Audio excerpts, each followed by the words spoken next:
Okay, welcome back to Mr. Morrow's Algebra 1 and 2 class.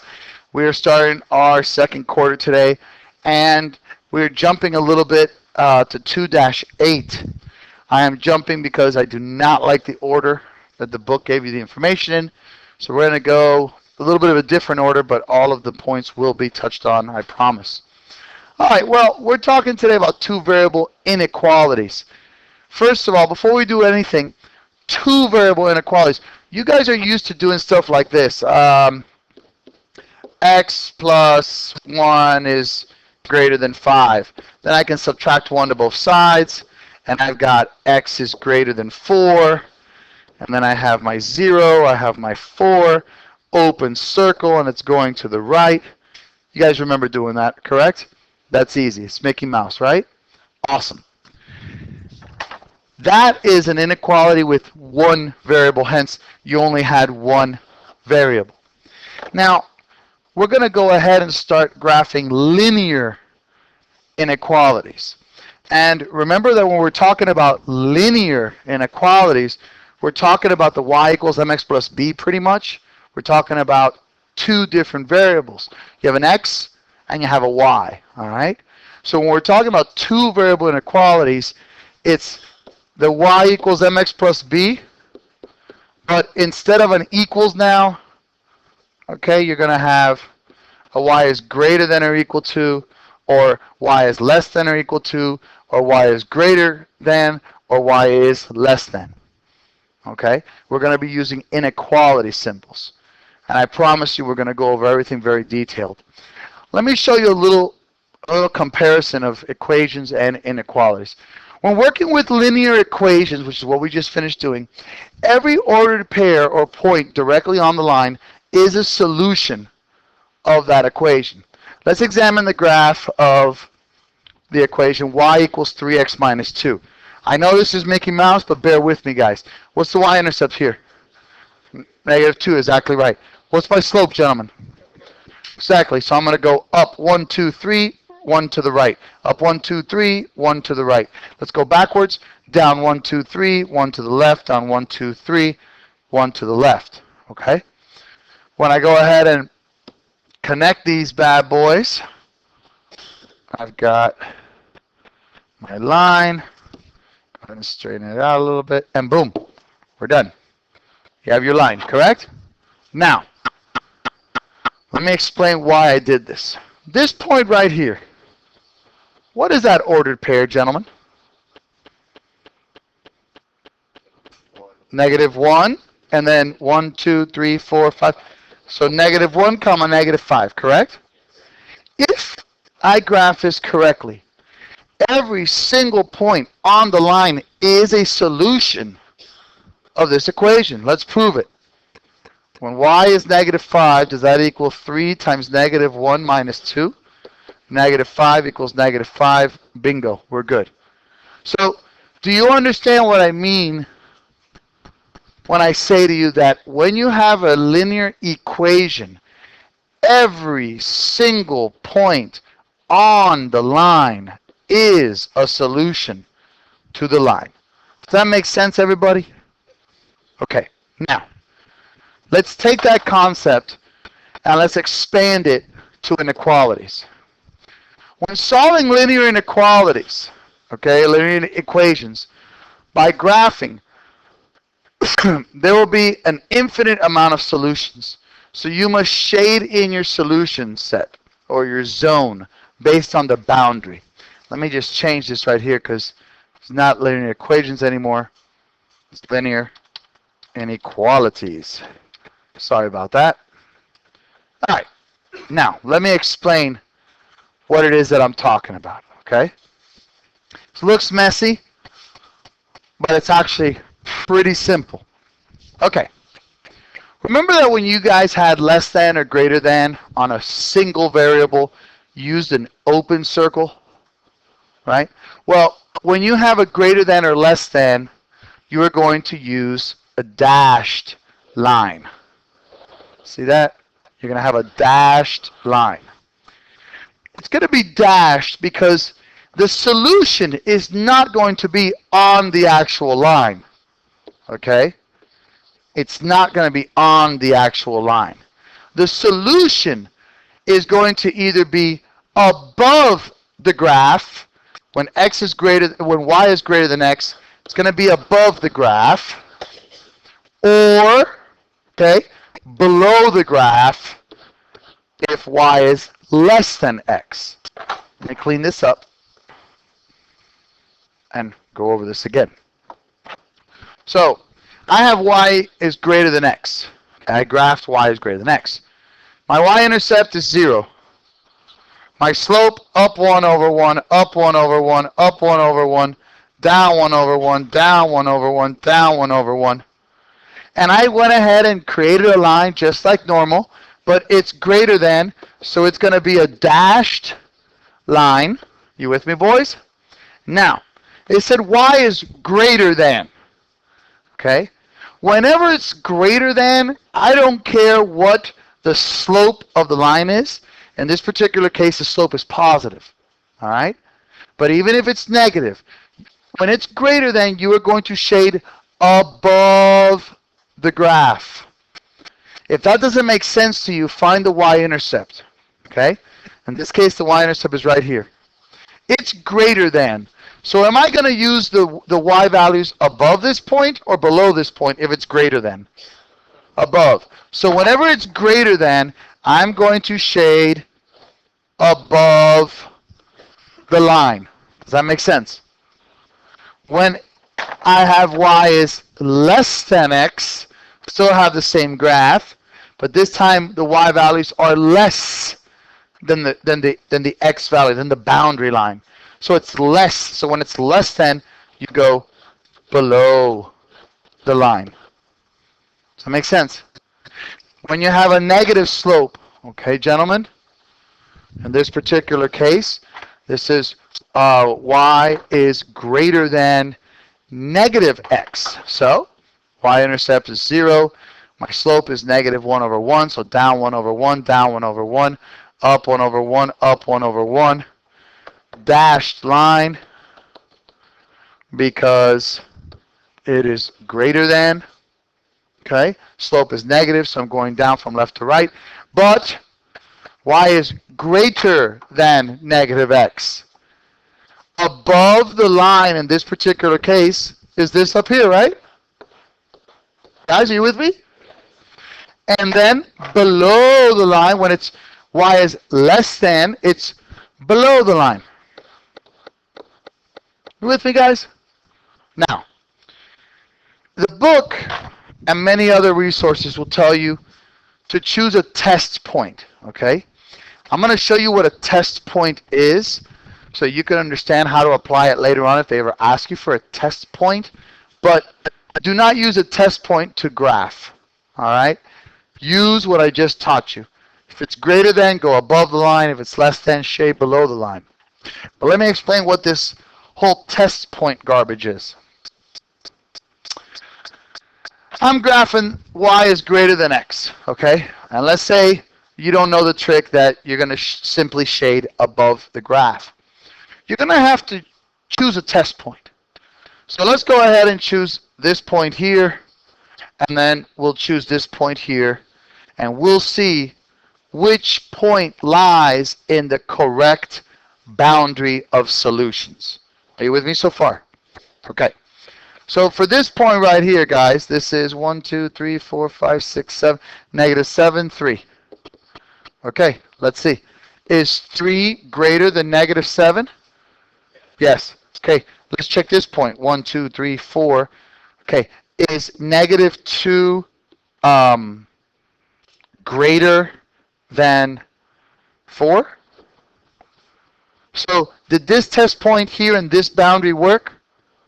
Did this test point here and this boundary work? So that's why it's all of this. And when I mean all of this, I mean that anything in this region, anything is a solution to this equation. And even if I keep going beyond into infinity, anything above this boundary line, anything above the boundary line is a solution. When its x is greater. I mean, when its y is greater than x. You guys with me so far? Do you understand the test point? Do you understand? Do you see how the test point is good, but it's not as quick as just knowing how to shade it? Does that make sense, boys? Now, when you're talking about greater than or less than, like I said, guys, I'm not trying to repeat everything, but I want to make sure you understand this, okay? You're going to be using a dashed line. Now, when it's greater than or equal to or less than or equal to, as you can see here, gentlemen, you're going to be using a solid line. The shading, I promise, it's always going to be the same. What's the difference between the solid line, though, and the shaded line? If you were wondering that, let me show you right quick. Remember the test point? This is where the test point is kind of good. Let's choose this as a test point. Okay, let's say that we're doing y is less than negative x. We know that the answer is to shade it below, correct? But let's say a question asks you, is a point on the actual boundary a solution to this? In this case, when it's dashed, all of the points on the dashed line are not solutions because it's greater than that boundary or less than that boundary, but it's not equal to that boundary. Does that make sense before I do the math?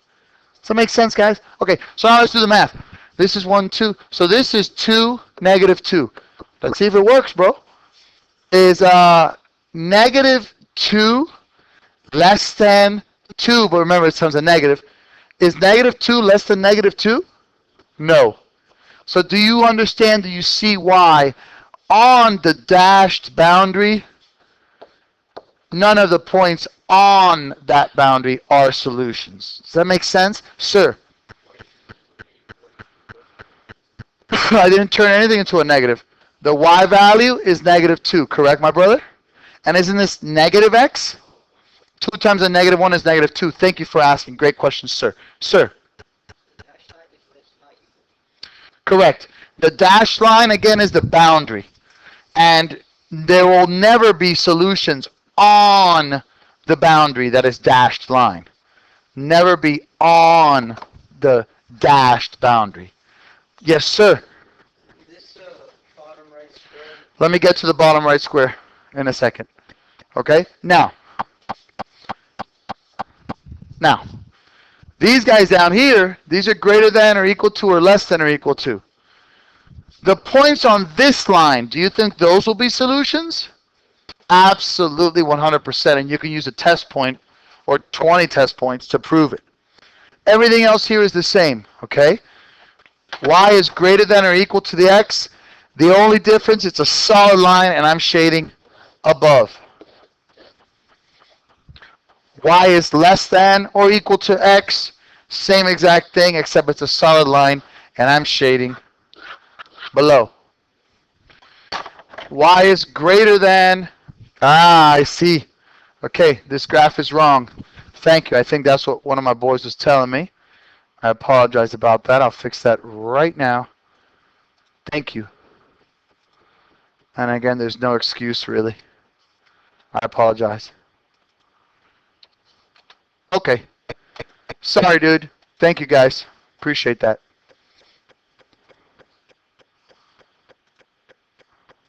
Okay, now, was that your question, by the way? Okay, yeah. Thank you, son. Now here I have y is greater than or equal to negative x. When it's greater than or equal to, the only difference is that now it's a solid line, and I'm going to shade above the graph again. If it's less than or equal to x, to negative x, then that means I'm shading below the line. Does that make sense, guys?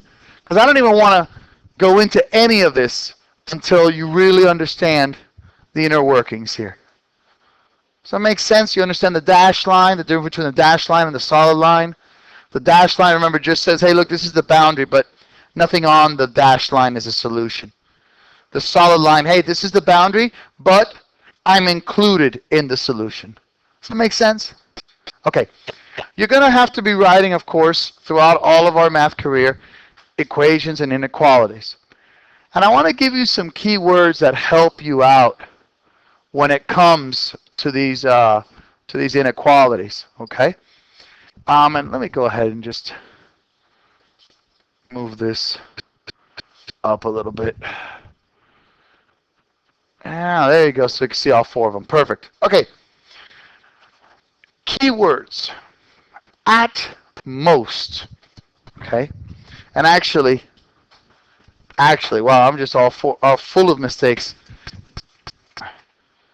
Well, no, you can say at most. Doesn't have to say is at most. It can say at most or is at most. Either way. Okay. At most means less than or equal to. I always like to think of this in age. Okay. I'm going to put myself out there on a limb there, but okay, guys, go ahead. You can destroy me today. Mr. Morrow is at most, how old do you guys think? 20? Wow, thank you. You guys are kind and liars. Okay, at most 31. Wow, you guys are very kind to me. Thank you. So Mr. Morrow is at most, that means he's less than or equal to 31, which is a lie. It's really 39. So either you guys are being nice to me or I've aged incredibly well. So at most is less than or equal to, okay?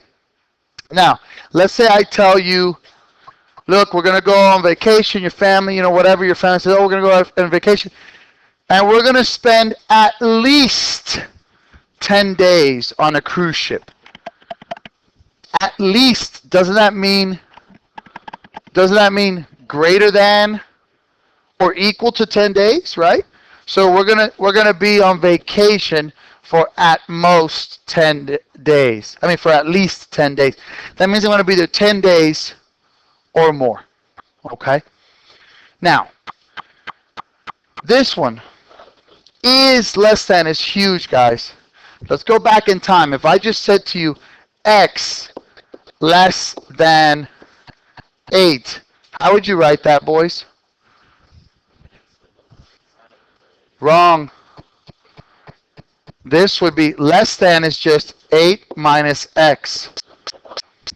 What does is indicate, guys? Equals. So now, I'm glad you made that mistake, son. That's a great mistake. So now let's look at it correctly. If I say x is less than 8, then that would be x is less than 8.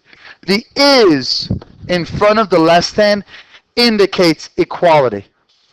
That indicates that, hey, dude, I've got a less than or equal sign. But if I just say to you 5x less than 12, that's 12 minus 5x. Remember that when the less than, you have a switch. But when it's is less than, you're talking about equality. Same thing with is more than. If I just say x more than 5, that's x plus 5. But if I say x is more than 5, that means x is greater than 5. Does that make sense, gentlemen? Yeah? Okay. All right. So now, sometimes they're going to give you an equation, but it's already going to be graphed for you. And they want you to find the equation or the inequality. In this particular case, it's going to be an inequality, not an equation, right? Let's go ahead and look at some key factors that's going to help you guys out. First of all, is this going to be a y is greater than, less than, greater than or equal to, or less than or equal to?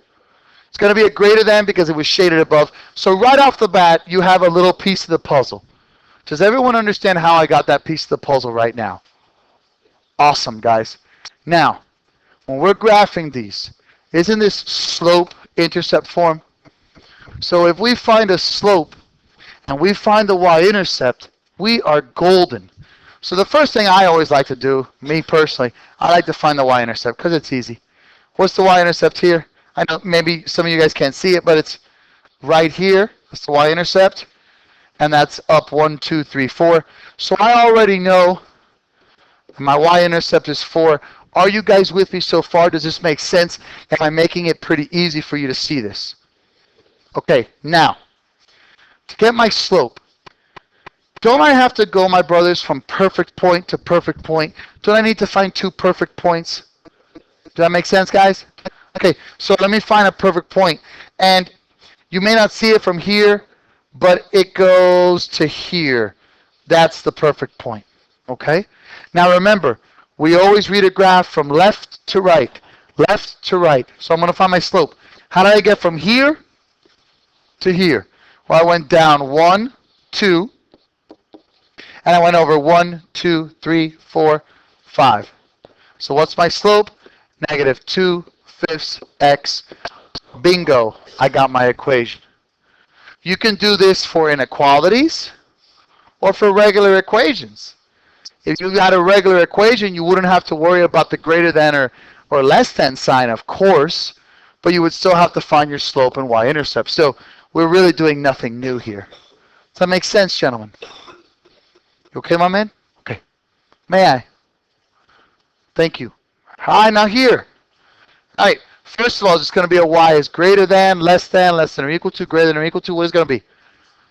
Y is less than because it's going below the graph. Great job.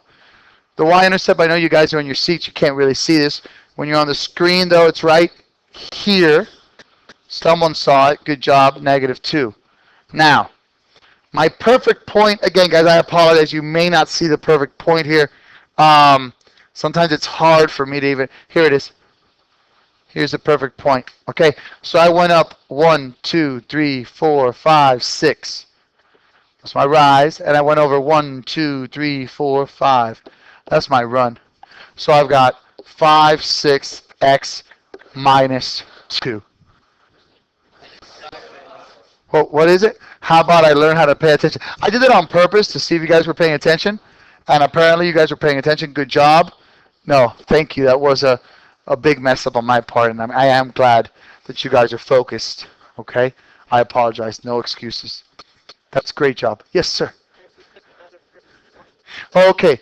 My boy asked, what if I pick another perfect point? Do you guys remember that I said that slope is always constant on a line? Right? Excuse me. Just to see what your train of thought would be. Would you have gone ahead and chosen the y-intercept as one perfect point, my man? Okay. So let's go backwards. Let's see. Yeah, let's see right here. So I've got up 1, 2, 3, 4, 5, 6 over 1, 2, 3, 4, 5. The slope will always be constant. So to answer your question, it doesn't matter if you chose the point over here or if you chose the point over here or if there was a perfect point all the way over here. Who cares? Okay? You could have, let me just, how about this? Since you're asking such an awesome question, let me go ahead and do this. Let's say that you didn't want to use the y-intercept, okay? Let's say you did not want to use the y-intercept. And let's say, oh, how about this? Okay, now you guys got me thinking. What if I just gave it to you like this, and let's say that the y-intercept, instead of it being a perfect point, let's say it was going through a non-perfect point. Let's say it was like a fraction, okay? No, don't. Check it out. 1, 2, 3, 4, 5, 6, 7, 8, 9, 10, 11. Wait, that should have been 12. 3, 4, 5, 6, 7, 8, 9, 10, 11. I'm sorry, 12, because this is the perfect point. Come on, doofus. Okay, 12. So up 12 over 1, 2, 3, 4, 5, 6, 7, 8, 9, 10. Doesn't 12 tenths still turn into 6/5? Right? Okay, now, for those of you guys who are stressing, don't forget the beautiful stuff we learned last week. Y minus y1 equals m times x minus x1. Instead of an equal sign, what are you going to put this time? An inequality. That's exactly right. And we know that it's shaded below, right? So it's less than, right, my brothers? Okay, so let's go ahead and choose whatever point. Let's choose this point right here. This point right here is 1, 2, 3, 4, 5. 1, 2, 3, 4. So that's 5, 4. Okay? So y minus y1 is less than m, which is 6/5, times x minus x1, which is 5. So it's going to be y minus 4 is less than 6/5 x minus 6. Add the 4, add the 4. Bingo. Y is less than 6/5 x minus 2. Isn't that the original equation we had come up with? So even if you can't find the y-intercept, if it's going to a non-perfect point, who cares? You got the skills already. You know how to find a slope, either by doing the way I did and counting. What's the second way you could have found the slope? Thank you. You could have gotten this perfect point and that perfect point, which was 1, 2, 3, 4, 5. 1, 2, 3, 4, 5, 6, 7, 8. So that's 5, negative 8. And then you could have gone y2 minus y1 over x2 minus x1, found the slope, then done the slope-intercept form. And that's negative 5, yeah. Does that make sense, boys? You promise? Okay. Thank you. All right, how about this? At a county fair, small rides cost three tickets. Large rides cost 5 tickets. Excuse me. Tickets cost 25. That's kind of hard to read. Sorry, guys. Let me go ahead and fix this up correctly. Tickets cost. That makes it easier. 25 cents each. How many small or large rides can you ride if you want to spend at most $15? Well, let's think about this, guys. Let's think about this. I have an amount of money that I want to spend at most, right? I want it to be at most. And I know that each ticket costs 25 cents, but I have 3 tickets for the large, or 5 tickets for the large ride, and 2 tickets for the small ride. So, how do you think we would do this, in your opinion? Come on, guys. Let's think about it. Sure.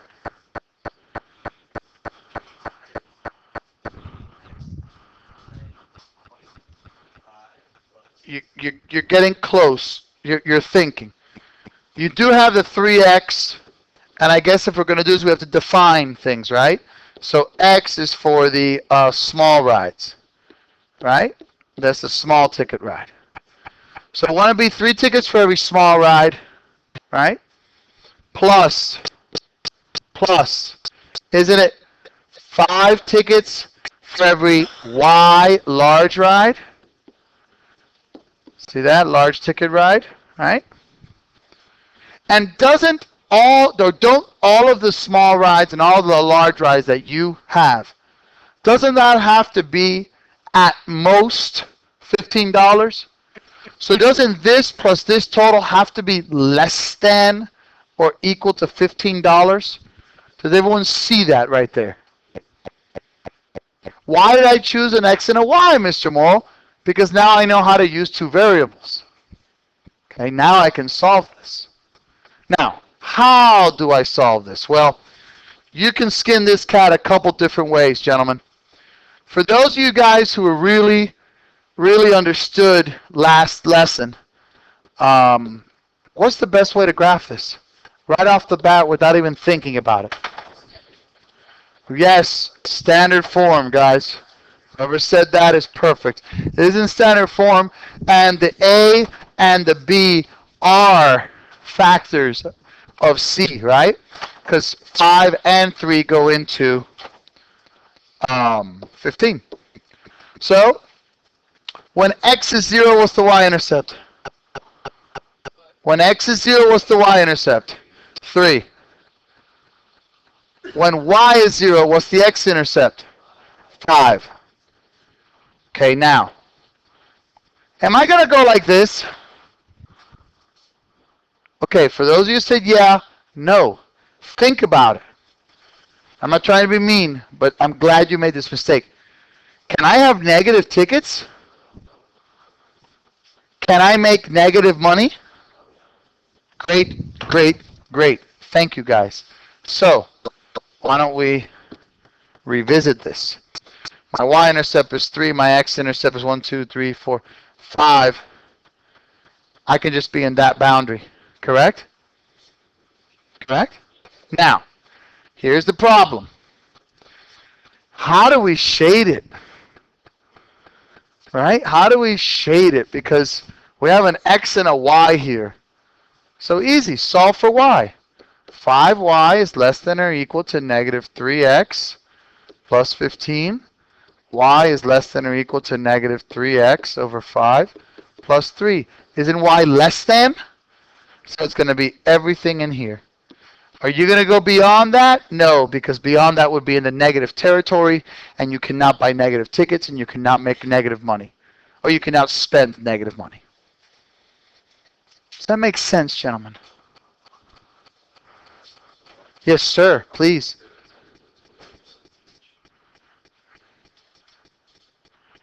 I did. Whoa, whoa, whoa.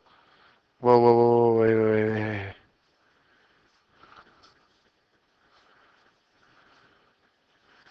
Wait, $15. Oh, crud.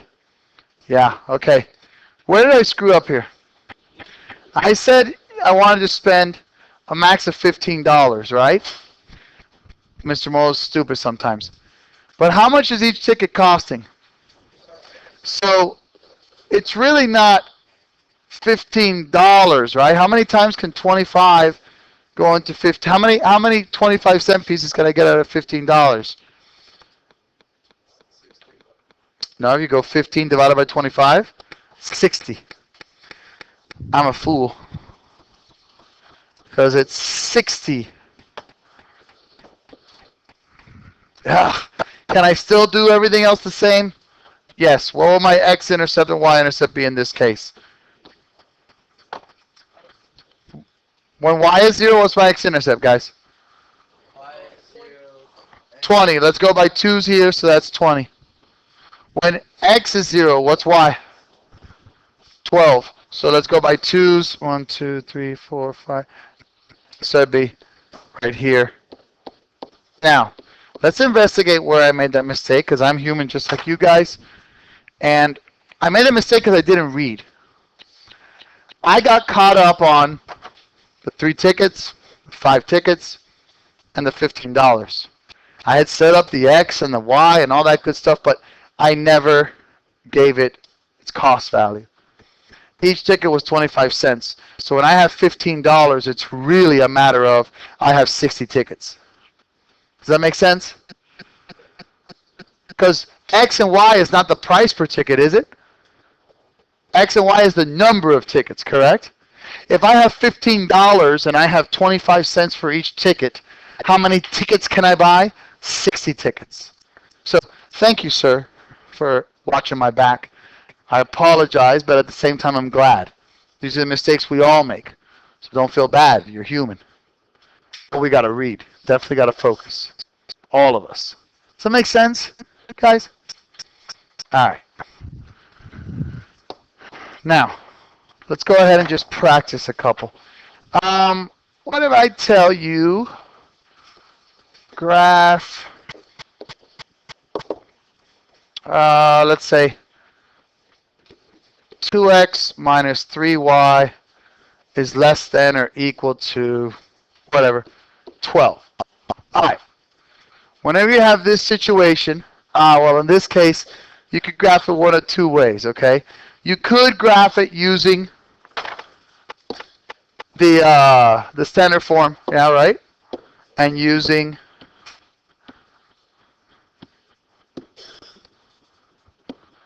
the x and the y intercepts.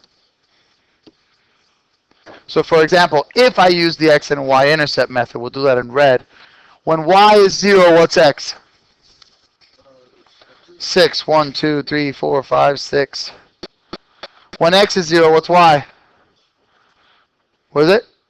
Negative 4. 1, 2, 3, 4. Okay, now. The line is going to be solid or dashed? So it is going to be solid. Very good. Now, am I going to shade above or below? Be careful. Be careful. If you're set up and this was a positive, you follow exactly what this says, and it would have shaded below. You feel me? Okay. That's if it's positive. But it's not. It's negative. Let's see what happens when it's negative. If I want to solve for y here, wouldn't this be negative 3y is less than or equal to negative 2x plus 12 divided by negative 3? What happens to the inequality when you divide by a negative? It flips. So then I'd have 2x over 3 minus 4. So you could go ahead and solve for y to make sure and just make sure that you're doing it right. Or you could remember the following fact. If they give it to you in standard form and you have a negative in front of the y, a negative coefficient for y, flip the inequality. So in this case, I would shade up. If it's positive from the get-go, you follow the sign verbatim. You don't have to switch anything. Does that make sense, guys? You with me? Now, let's say you didn't want to go that route. You wanted to solve for y and graph the old-fashioned way. Cool. You subtract 2x to both sides. I got negative 3y less than or equal to negative 2x plus 12. Divide by negative 3. And y is greater than or equal to 2/3 x minus 4. Y-intercept 1, 2, 3, 4. Up 1, 2 over 1, 2, 3. Up 1, 2 over 1, 2, 3. Down 1, 2 over 1, 2, 3. And boom. Same exact graph. This time you know it's greater than already. You don't have to think at all. And you're set. So again, if it's set up in standard form and everything's positive, shade exactly the way it tells you. Follow it. If it's negative, flip it, please, guys, if you're going to use the intercept method to graph. If you're going to solve for y, and you're going to put y in y equals mx plus b form, then you don't have to worry about it. It will tell you what to do. Does that make sense? All right, boys. Thank you very much. Let's go ahead and practice now on the board.